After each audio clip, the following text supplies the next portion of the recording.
Graça e paz, graça e paz. Boa tarde, Deus abençoe a todos. Estamos aqui com a carta aos Hebreus. Esta carta não tem no seu título, esse documento não tem aqui, ela não carrega o nome do escritor. Isso porque a pessoa que escreveu era, naquela época, bastante conhecida de todos os que receberam a carta. Então, quem enviou a carta era conhecido de todos aqueles que a receberam e não tinham nenhuma dúvida quanto à natureza, quanto ao caráter, quanto ao propósito da correspondência a todos encaminhada. Muitos, muitos entendem que é uma carta escrita pelo apóstolo Paulo,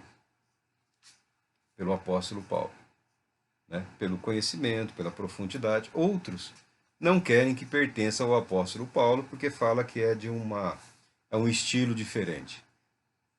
Se o estilo é diferente, é porque o destinatário é diferente, né? O apóstolo Paulo, cujas cartas que nós temos registro são todas endereçadas às igrejas que ele estava formando. Não havia uma preocupação dele correspondência com igrejas basicamente dos judeus, porque os demais apóstolos estavam trabalhando junto a esses grupos, junto aos judeus.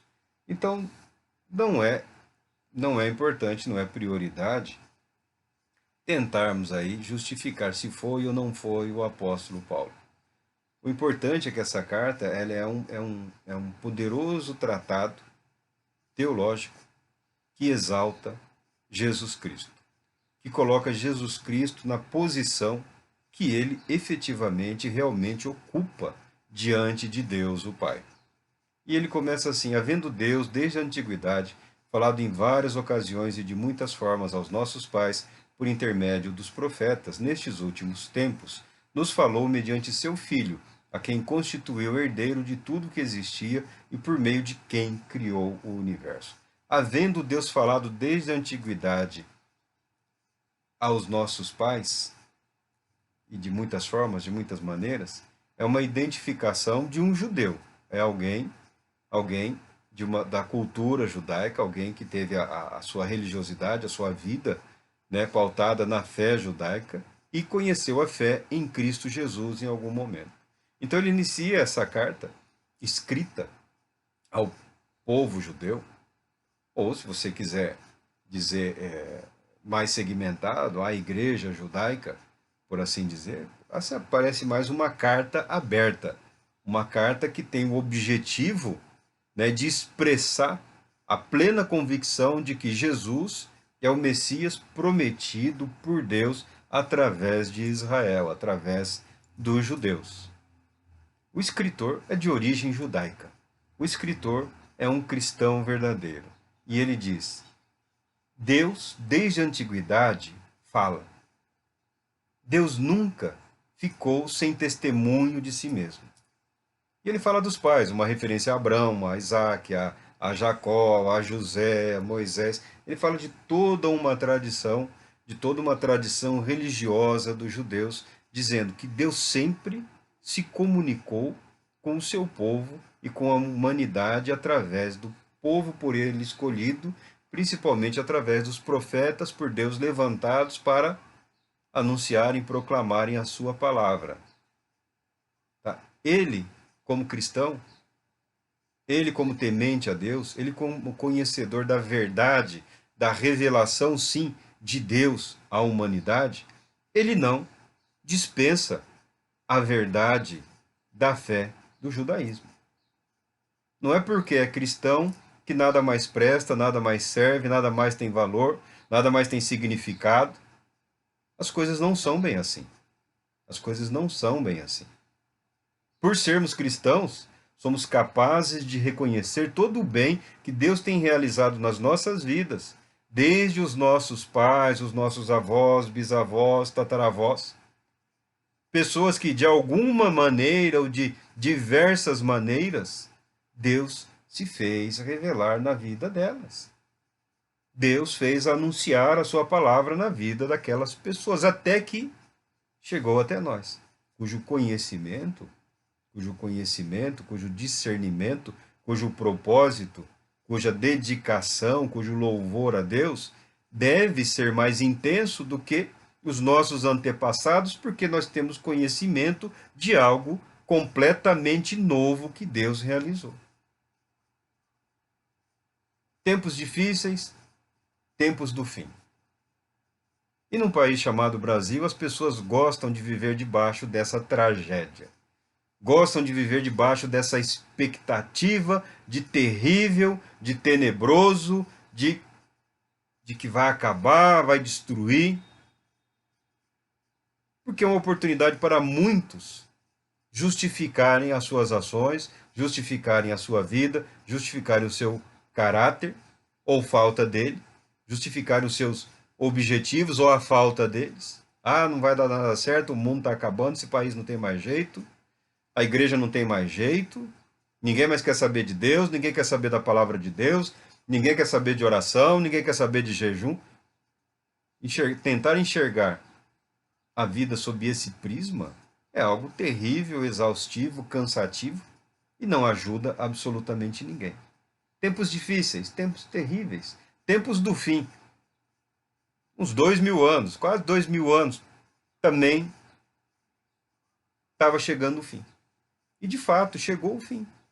Por um longo período, o Estado de Israel, a nação de Israel, foi dispersa, destruída, espalhada pelo mundo todo.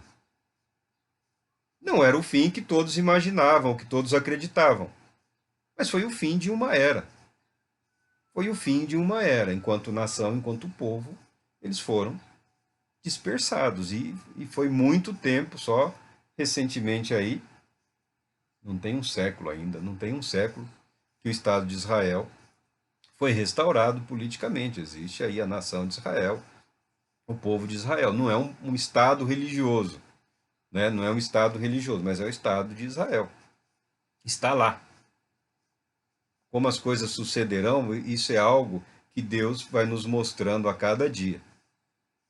Porque uma coisa é você ler a profecia, uma coisa é você buscar entendimento, outra coisa é você observar a história acontecendo. Essa é a dificuldade de todo mundo.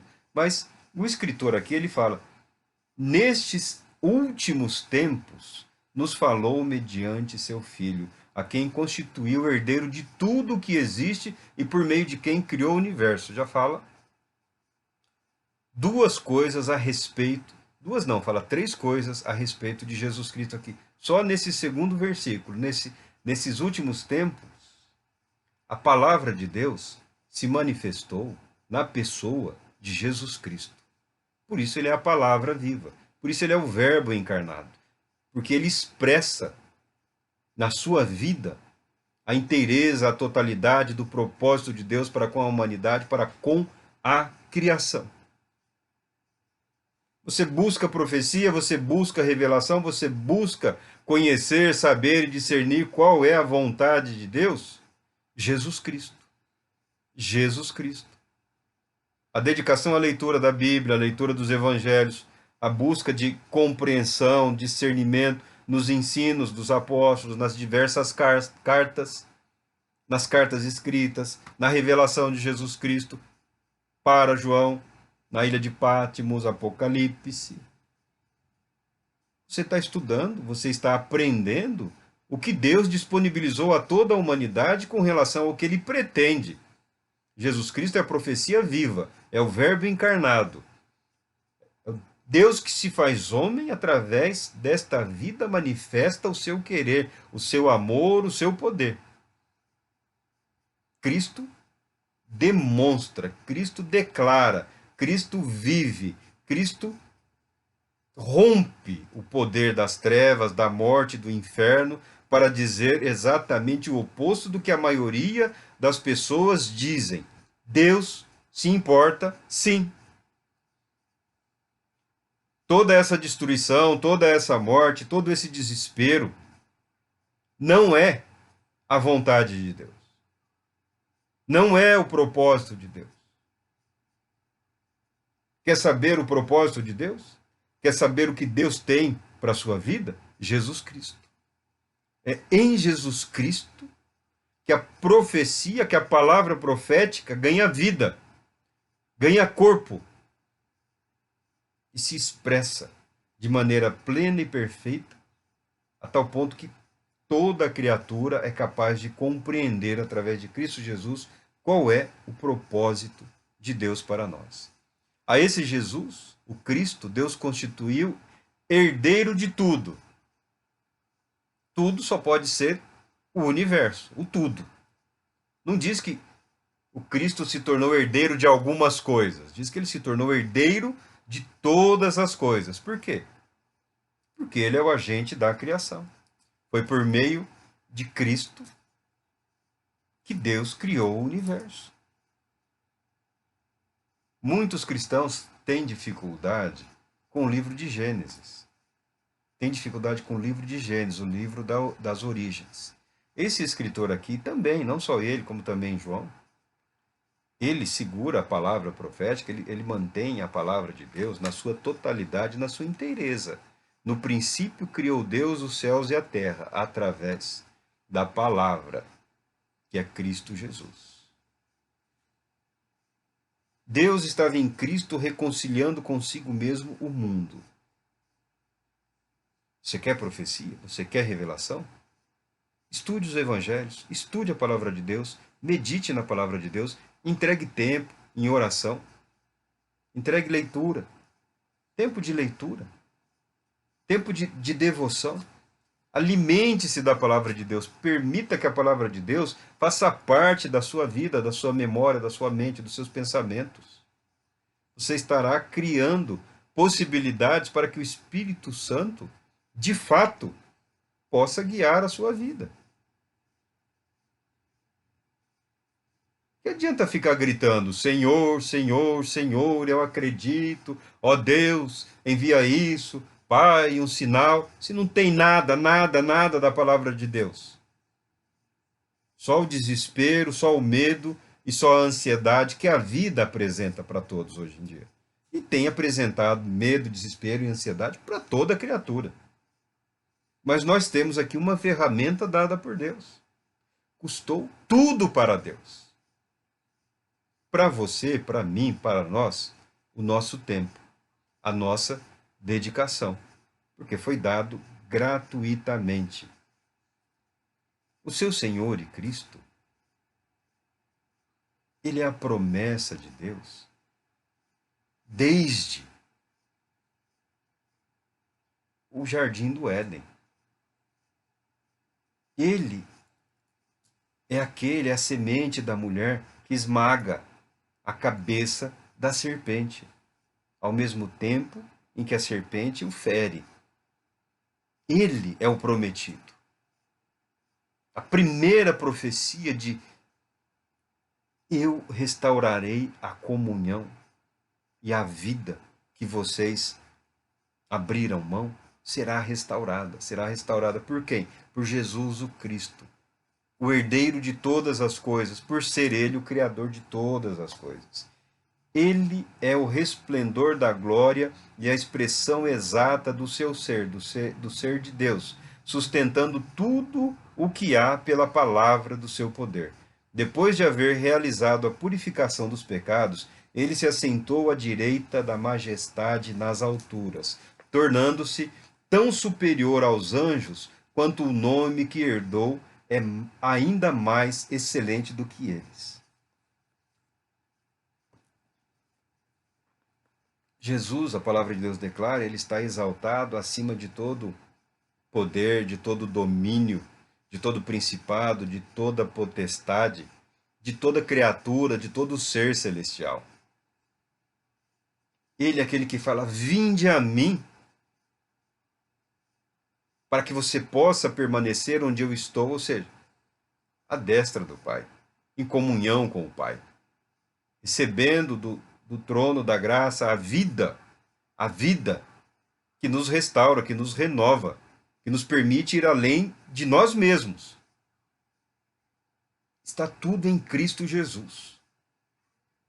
Algumas pessoas inventaram uma batalha espiritual que transforma o cristão num servo de demônios, num servo de Satanás, num servo de príncipes espirituais, num servo de poderes espirituais. Porque para chegar ao trono da glória de Deus, ele sai trocando tapas, socos, chutes e pontapés com anjos, demônios, principados e potestades, quando na verdade a palavra de Deus declara que por termos diante de Deus aquele que perfeitamente representa e manifesta a vontade de Deus para com a humanidade, e por ter se feito homem como nós, ele nos representa perfeitamente diante do Senhor de toda a glória. Pela fé nele, nós temos acesso à presença do Pai. Mas alguns insistem em submeter os outros a uma humilhação, a um desprezo, a uma zombaria à palavra de Deus, desmerecendo o que a palavra de Deus diz a respeito do Cristo Jesus, se sacrificando, se mortificando, sofrendo, quando aquele que intercede por nós nos convida: vinde a mim, vinde a mim, vinde a Cristo. Esquece, abandona essas ideias estúpidas de hierarquias, de seres, de entidades, de poderes que nós não somos capazes de compreender. Ninguém sobre a terra tem discernimento adequado, correto, absoluto do que quer que sejam esses dominadores, esses poderes, estes seres, essas entidades, de como eles atuam ou deixam de atuar, a maneira como se processa a proteção divina em relação à humanidade dessas criaturas. Ninguém sabe. Por isso cada grupo inventa a sua teoria. Mentira. Só te afastando de Jesus Cristo. Afastando o leproso de Cristo. Não. Dá 7 voltas na aldeia, depois você volta aqui para conversar com o mestre. Mas eu estou morrendo agora. Eu preciso do meu Senhor hoje. Não, você precisa jejuar aí pelo menos, tal qual Daniel, 21 dias, mas eu estou faminto. Eu estou sedento. Eu estou perdendo vida. Não, você tem que juntar 10 mil reais. A partir dos 10 mil reais, com certeza a sua oração vai ser respondida. Mas eu perdi tudo. Eu não tenho mais nada, eu não tenho ninguém por mim. Até quando? Até quando vão permitir que coloquem tropeços, impedimentos, obstáculos em nome da religiosidade, da espiritualidade, em nome da fé, em nome de um suposto conhecimento sobrenatural que teoricamente só alguns têm, dificultando que as pessoas que necessitam de Cristo se aproximem dele. Quando os homens e mulheres que se apresentam como ministros de Cristo, servos de Cristo. Ministro é isso, é servo. Ah, mas eu não posso confiar em ninguém. E quem pode confiar em você? E quem de fato pode confiar em você? Aparentemente, nem o próprio Senhor pode confiar em você. Porque eu faço do meu jeito. O seu jeito está matando gente. Está afastando pessoas de Deus. Está dificultando o trabalho de Deus. Está dificultando o agir do Espírito Santo. Nós não podemos ser um impedimento. Nós não podemos permitir que as nossas ambições, ainda que de natureza espiritual, sejam utilizadas pelo inimigo das nossas almas para fazer de nós obstáculos. Se nós servimos a Cristo, nós estamos para facilitar o acesso de todo aquele que necessita a graça salvadora de Cristo Jesus. Ou estamos ajudando ou estamos atrapalhando. Se estamos atrapalhando, estamos lutando contra Deus. O mais poderoso nome é o de Cristo Jesus.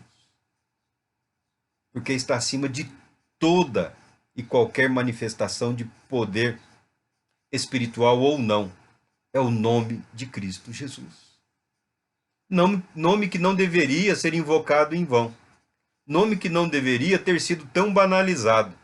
Nome que não deveria ter sido usado para piada, para chacota, para banalidades, futilidades, para gracejos, né, para obter desejos ou quaisquer coisas desse tipo aí. Jesus Cristo, aquele que herdou tudo, que tem direito a absolutamente tudo, é o mesmo que intercede por nós. É o mesmo que anseia pela nossa presença junto a Ele. É dele, é dele, é dele que emana a graça que salva. É dele que emana o poder que transforma. É ele quem realiza pelo Espírito Santo a regeneração, a renovação, o resgate da alma perdida, a renovação da mente cansada, perturbada, doente. É Cristo Jesus. Não é ritual nenhum, não é cerimônia nenhuma. Não é nenhuma dessas práticas absurdas ou grotescas. É o nome de Cristo Jesus. Porquanto qual dos anjos Deus alguma vez afirmou: Tu és meu filho, eu hoje te gerei? E outra vez, citando a Escritura: Eu lhe serei pai, e ele me será filho. Naquele tempo também, a obsessão por seres angelicais, por demônios, era uma coisa incrível, era uma coisa que dominava a vida e a mente de milhões, de multidões. Não só entre os judeus, no mundo todo. No mundo todo. As pessoas, ora querendo se proteger e ora querendo prevalecer sobre essas forças, esses seres e essas entidades. E nessa de querer se proteger ou querer prevalecer, acaba se tornando um instrumento da mesma maldade. Porque está vivendo segundo o entendimento do que esses seres e entidades supostamente estão ensinando e ministrando, ao passo que Deus nos chama através de Cristo Jesus para, através de Cristo Jesus, voltarmos à comunhão com Ele. Todo o poder Ele tem, todo o poder é usado para nos abençoar, para nos proteger e para nos conduzir no caminho correto, no caminho adequado. A mente transformada, a mente renovada, a mente que reconhece a profecia Cristo, o profeta Cristo, o Rei Messias, o Redentor, o Salvador, é a mente que se debruça sobre o que Deus estabeleceu para a transformação, para que nós experimentemos alegria e felicidade nessa vida. Não ilusão, fantasia ou delírio. O nome de Cristo Jesus, ele é o prometido. Cristo Jesus, aqui, ó.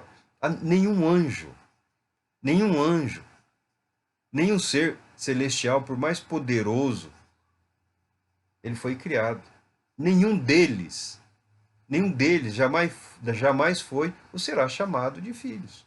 Alguns escritores, em algum momento, referem-se aos anjos como os filhos de Deus, no sentido de criação, no sentido de criaturas de Deus, de obediência, de submissão, de existência decorrente da vontade do Todo-Poderoso. Mas meu filho como declaração profética de filiação, somente a Jesus Cristo. Somente a Jesus Cristo. E uma vez mais, quando Deus introduz o primogênito do mundo, declara: todos os anjos de Deus o adorem. É a palavra de Deus. É a palavra de Deus. Você pode repousar seguro. Ah, mas me fizeram isso, me fizeram aquilo, me disseram que tal coisa, ou aquela coisa, ou todas as outras coisas. Tá? Em quem você quer acreditar? Em quem de fato você quer acreditar? Talvez você queira fugir de um compromisso. Talvez você tenha consciência, conhecimento de que entregar-se a Deus, entregar-se a Cristo Jesus, envolve uma renúncia a uma série de outras coisas. Não é um impedimento para absolutamente quase nada nessa vida. Não é um impedimento. Mas exige-se, como consequência, uma renúncia. Porque a partir do momento que você se entrega a Ele, tem que ser totalmente a Ele, para que a vontade dele prevaleça, para que a nossa vontade seja transformada em conformidade com a vontade do Pai. Quanto aos anjos, ele afirma: faz de seus anjos ventos e dos seus servos labaredas de fogo. Né? Faz dos seus ministros ventos e dos seus servos labareda de fogo. Como se fossem nada. Como se fossem forças ou manifestações de um poder que só pertence a Deus. Que só pertence a Deus. Os anjos, os seres criados, ou os corrompidos, nada são comparado ao poder de Deus. Nada são comparado à autoridade e o domínio do qual Cristo Jesus está investido. É a Ele, é somente a Ele que nós devemos prestar culto, que nós devemos agradecer e clamar. Mas eu preciso de um braço humano, Cristo Jesus, o Verbo encarnado. É Ele. Não há outro nome, não há outro ser, nem nos céus, nem na terra, através do qual se encontra a salvação. Entretanto, a respeito do Filho, revela o teu trono, ó Deus, subsiste por toda a eternidade, e o cetro do teu reino é bastão de justiça. Amas o direito e odeias a iniquidade. Por esse motivo, Deus, o teu Deus, te escolheu e ungiu com óleo de alegria, como a nenhum dos teus companheiros. Graças a Deus, é disso que eu queria falar.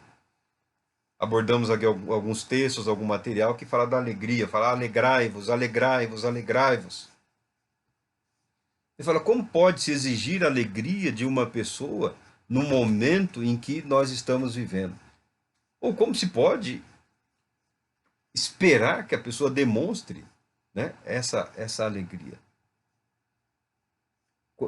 Conhecendo a Cristo Jesus. Conhecendo a Cristo Jesus.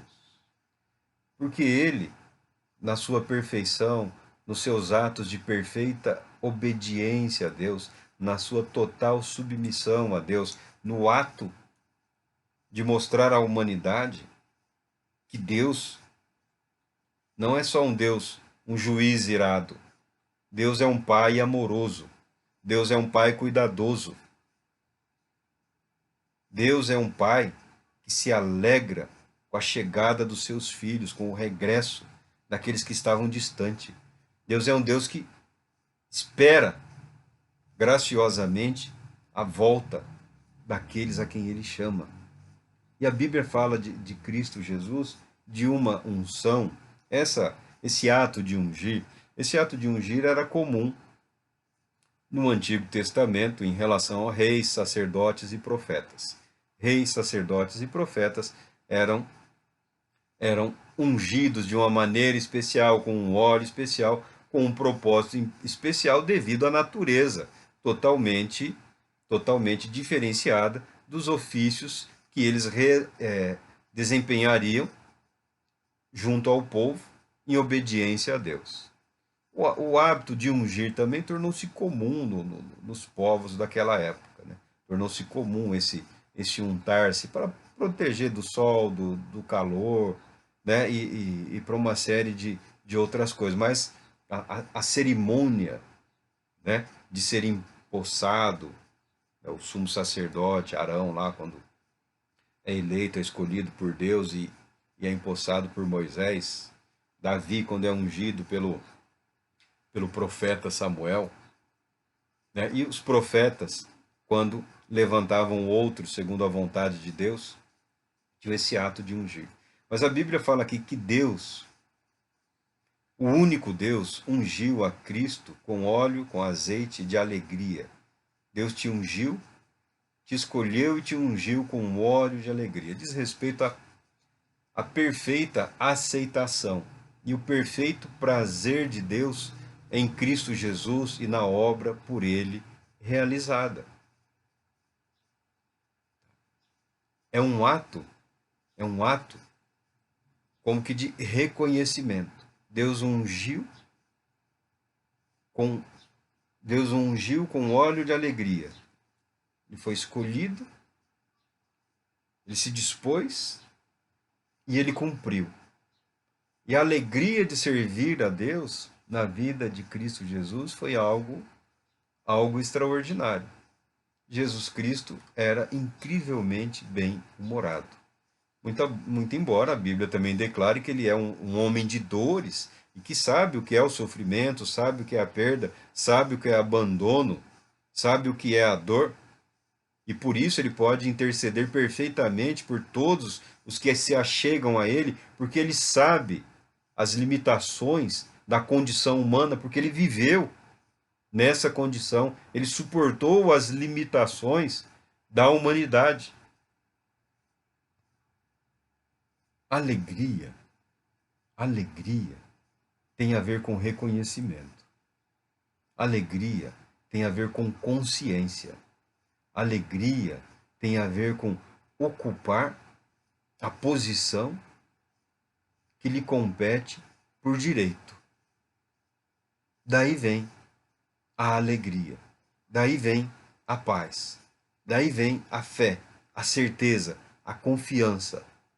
A minha vida eu a dedico ao meu Senhor e Cristo, para que, como ele agradou a Deus, essa unção por ele recebida se manifesta também nas nossas vidas. Nós não precisamos ser perfeitos. Pelo menos não temos o direito de exigir perfeição de quem quer que seja. O que a Bíblia cobra de nós é que nós sejamos encontrados fiéis a Deus. Perfeição é outra coisa. Porque se por um momento o ser humano conseguisse atingir a perfeição, no momento seguinte ele seria lançado na condenação eterna. Porque a perfeição é um estado que não admite mudança. Toda vez que a palavra perfeição é lançada em relação ao ser humano, é perfeição em relação a um propósito. Moisés foi perfeito em toda a sua casa, ou seja, a responsabilidade a ele atribuída por Deus, ele a desempenhou fielmente, do início ao fim. Teve obstáculos e dificuldades, sim, mas ele foi fiel. Por isso fala, Moisés foi perfeito. Não se exige perfeição do ser humano. Não se exige. Nós podemos falar em coerência, nós podemos falar em fidelidade. Porque a perfeição, meu irmão, se você a experimentasse por um instante, no instante seguinte você estaria condenado eternamente. Porque a perfeição exige permanecer no estado de perfeição. Isso não é condizente com a natureza humana. Isso não é condizente com a natureza humana, mas de acordo com os desígnios de Deus, o propósito de Deus em Cristo Jesus, nós podemos experimentar em nossas vidas o resultado do que ele realizou em nosso lugar. Agradou perfeitamente a Deus. Foi fiel a Deus em tudo. Foi verdadeiro diante de Deus e diante dos homens. Não teve falha, não teve tropeço, não teve maldade, não teve malignidade. Totalmente isento de culpa e de pecado. Santo, santo, santo é o Cordeiro de Deus que tira o pecado do mundo e nos traz a paz. Aprendeu, mas ainda não permitiu que a verdade tome conta da sua mente, da sua consciência, da sua vida e dos seus propósitos. Nós precisamos mudar isso. Nós precisamos transformar a nossa mente. Nós precisamos renovar a nossa mente de acordo com a palavra de Deus, para que a verdade e a vontade de Deus se manifestem na nossa alegria. É possível, sim, se manifestar na nossa vida em alegria. É possível, sim, experimentarmos alegria. Alegria. Alegria nas nossas vidas. A partir do momento que você conhece a Cristo, que você começa a entender o que Ele fez, o que Ele significa, e o que ser amado por Ele, e o que ser restaurado por Ele, renovado por Ele, significa você encontrará perfeita paz e perfeita alegria em toda e qualquer situação, em todo e qualquer momento da sua vida. Não estou dizendo que a pessoa vai se tornar isenta à dor. Não estou dizendo que alguém vai se tornar isento à dúvida, ao cansaço, ao esgotamento, à ansiedade. Não. Eu estou dizendo que, conscientes de quem nós somos diante de Deus em Cristo Jesus, nós conseguiremos suportar tudo isso e experimentar ainda a alegria e a paz. Por isso o apóstolo fala que a paz, que é essa alegria, excede a capacidade de compreensão humana. Você tem todos os motivos, todas as razões, e você está justificado pelo seu quadro de revolta, pelo seu quadro de desespero, pelo seu quadro de ódio, pela sua ira descontrolada. Você está perfeitamente justificado em todos os seus atos, suas emoções, seus sentimentos, as decisões que você tomou. Nenhum tribunal humano vai questionar. Não vai questionar. Você sofreu perdas? Você sofreu perdas. Você foi traído? Você foi traído. Você foi abandonado? Você foi abandonado. Você tinha direitos. Pessoas assumiram compromissos e responsabilidades, não honraram. Não honraram. A sua fé na humanidade ficou abalada, a sua fé na família, nas pessoas, na igreja, nos amigos ficou abalada. Tudo isso é perfeitamente compreensível, só não é aceitável diante de Deus. Só não é aceitável diante de Deus. Por quê? Porque Ele já preparou o caminho para resgatar a sua vida desse sofrimento maldito, desse desespero, desse inferno em vida. Desse inferno em vida. Porque, eu não vou falar muitos, né? A gente não pode expor ninguém, não é direito. Mas porque algumas pessoas, alguns que vivem da fé, vivem da religião, em alguns momentos desabafam, dizendo que vive o inferno. Ah, mas você não é ministro do evangelho? Mas como você pode viver o inferno? É para você viver o céu. Não, mas você não sabe como é difícil a dificuldade. Ele não está mentindo. Ele não está mentindo. Por quê? Lidar com o sofrimento humano, lidar com toda a opressão que o inferno lança sobre a vida daqueles que creem, lidar com os fracassos, com os insucessos, lidar com a arrogância, com a presunção do ser humano, não é uma coisa fácil, não é uma tarefa simples, mas é inaceitável que aquele que tem em si o nome de Cristo Jesus, que tem a incumbência, que tem a responsabilidade de proclamar o evangelho da salvação, não experimente na sua vida a alegria e a paz, a serenidade, a tranquilidade decorrentes da confiança naquele que é infinitamente superior a tudo e a todos. Se estamos seguros da nossa posição em Deus pela fé em Cristo Jesus, essa segurança, essa confiança, ela não só deve, mas é imperativo que ela se manifeste nas nossas vidas através da alegria da salvação, da alegria, da confiança na vida eterna, no perdão, da presença do Espírito Santo, da manifestação do amor salvífico de Deus, do amor que restaura, que regenera, do amor que transforma vidas, a alegria de experimentar a ressurreição em vida. Isso deve resultar numa mudança de vida, numa mudança de propósito, numa transformação do caráter, numa disposição de levantar e enfrentar, vamos usar uma gíria do boxe aí, do pugilismo, né? De enfrentar o próximo round. Ainda que eu caia, tem um exército poderoso e magnífico de Deus a me proteger. Eu sei que o Senhor, meu Deus, vai me levantar e vai me... Não importa quantos rounds eu perca, a vitória foi conquistada por Cristo Jesus. Não interessa se o inimigo usa golpes baixos, joga fora das regras, não importa. A palavra de Deus ela é verdadeira e ela se cumpre em Cristo Jesus. Continua aqui o escritor dizendo. E acrescenta: Tu, Senhor, no princípio estabeleceste os fundamentos da terra, e os céus são obras das suas mãos, das tuas mãos.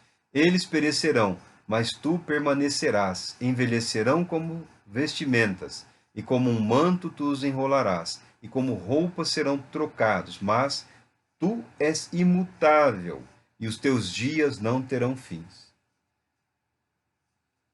Os cientistas aí, os que se dedicam a estudar o universo, desculpa eu me expressar com um sorriso, né? São teóricos, na verdade, né? São teóricos. O cara nunca atravessou, nunca deu a volta no planeta, né? Mas você vai ouvir a palestra dele, ele fala dos confins do universo, de galáxias distantes, parece um filme de Hollywood, né? É um conhecimento teórico, que também ninguém tem como discutir, porque não tem como você provar nem desprovar. Mas tudo bem, vamos respeitar aí cada um a seara aí de atuação, de entendimento do outro. Todos são unânimes de que o universo ele tem um fim, ele tem um propósito, ele tem um limite, ainda que falem em bilhões, trilhões de anos. A Bíblia não nega essa verdade. A Bíblia não nega essa verdade. Mas a Bíblia não diz que o universo terá fim. A Bíblia não diz que o universo terá fim. Ela diz que o universo será transformado. Que essa terra, que esses céus, que esse universo como nós conhecemos, onde o pecado invadiu, influenciado, distorcido pelo pecado, esse universo vai passar. Essa realidade que se vive, ela será superada. Ao passo que a palavra de Deus, o Cristo, é eterno e é imutável. Por ser imutável, ele não volta atrás naquilo que ele prometeu realizar. Nós com ele iremos adiante para uma vida plena e abundante, que nós chamamos de céu, né? Céu é o lugar onde o Senhor Deus está. Céu é o lugar que Deus estabeleceu para colocar o seu trono e de lá governar a sua criação. Céu é o lugar onde Deus mais facilmente pode ser encontrado. Mas pela presença viva do Espírito Santo em nossas vidas, o céu pode ser alcançado, pelo menos um pouco, aqui nesta terra, aqui neste mundo, aqui neste plano, aqui nesta realidade. Porque Deus não nos abandonou sós aqui. Não estamos sós, não estamos abandonados, não estamos ilhados. Muito pelo contrário. Estamos em pleno processo de resgate, de restauração, de livramento. A palavra de Deus, que é Cristo Jesus, é imutável. É imutável. Todo aquele que vai a Cristo Jesus, todo aquele que entrega a sua vida a Cristo Jesus, todo aquele que é alcançado pelo Evangelho de Cristo Jesus, ele fala: de maneira alguma, de maneira nenhuma o lançarei fora. Você pertence a Deus. Você pertence a Cristo Jesus. Quem batalha por você é aquele que venceu a morte. Quem intercede por você é aquele em quem Deus plena e perfeitamente se alegrou. Ele nunca decepcionará o Pai. A sua vida tem resgate, sim. Para a sua vida há esperança, sim. Para a sua vida há bênçãos, sim. Porque a sua vida está em Cristo Jesus. E ele não muda. E ele não muda. E o propósito e o plano de Deus não pode ser mudado. Você pertence a ele. As lutas, as batalhas que você enfrenta são tentativas insanas e loucas de um inimigo desesperado que não aceita perder você. Mas você foi amado agraciado com perdão, com paz. É hora, chegou a hora de dedicar-se a Cristo Jesus, para que a vida dele transforme a nossa vida, o nosso viver, a nossa mente, para que a nossa realidade seja mudada a partir do momento que compreendemos que não vivemos exclusivamente para nós, ou para as nossas famílias, ou em função dos nossos sonhos ou planos, ou das ambições ou desejos. Vivemos para Deus. Vivemos para Deus. E alegria é uma bênção que Deus tem. Apesar de tudo que possa acontecer ou ter acontecido, Deus tem alegria e paz para a sua vida. Deus Todo-Poderoso te abençoe e te traga a paz, e que o Espírito de Deus, que ungiu a Cristo com óleo de alegria, manifeste na sua vida esta alegria e essa paz. Deus te abençoe.